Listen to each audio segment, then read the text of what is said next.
అనేక సెన్సార్ అడ్డంకులను దాటి మార్చి 2న రిలీజ్ అయిన వ్యూహం చిత్రం థియేటర్లలో దూసుకెళ్తుంది.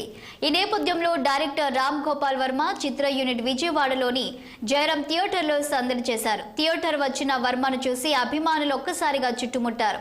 నిమిషం పాటు థియేటర్లో సినిమాను వీక్షించారు. సినిమా రిలీజ్ అవ్వడం చాలా సంతోషంగా ఉందని రామ్ గోపాల్ వర్మ తెలిపారు. లోకేష్ బయట ఎలా ఉంటాడో సినిమాలో అలానే చూపించానన్నారు. పవన్ కళ్యాణ్ ని జోకర్లా నేను చూపించలేదని తాను వాస్తవాలను మాత్రమే తెరకెక్కించినట్లు చెప్పుకొచ్చారు. వైఎస్ఆర్ చనిపోయినప్పటి నుండి జగన్ సీఎం అయ్యే వరకు ఫస్ట్ పార్ట్ లో ఉందన్నారు. వ్యూహం సెకండ్ పార్ట్ శపథం మరికొద్ది రోజుల్లో రిలీజ్ అవుతుందని తెలిపారు. శపథం మూవీ మరింత ఇంట్రెస్టింగ్ గా ఉంటుందన్న ఆయన సెన్సార్ సర్టిఫికేట్ కూడా వచ్చేసిందని తెలిపారు. మార్చి 9న చిత్రం రిలీజ్ కానుందని వెల్లడించారు ఆర్జీవీ.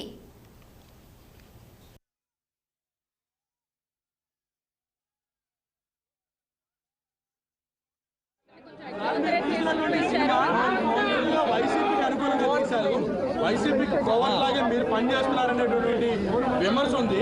మరోవైపు మీ సినిమా పైన పూర్తిగా సెన్సార్ కూడా పూర్తిగా కంట్రోల్ చేసిందని ఒక అభిప్రాయం కూడా ఉంది. ఇది నిజమేనా?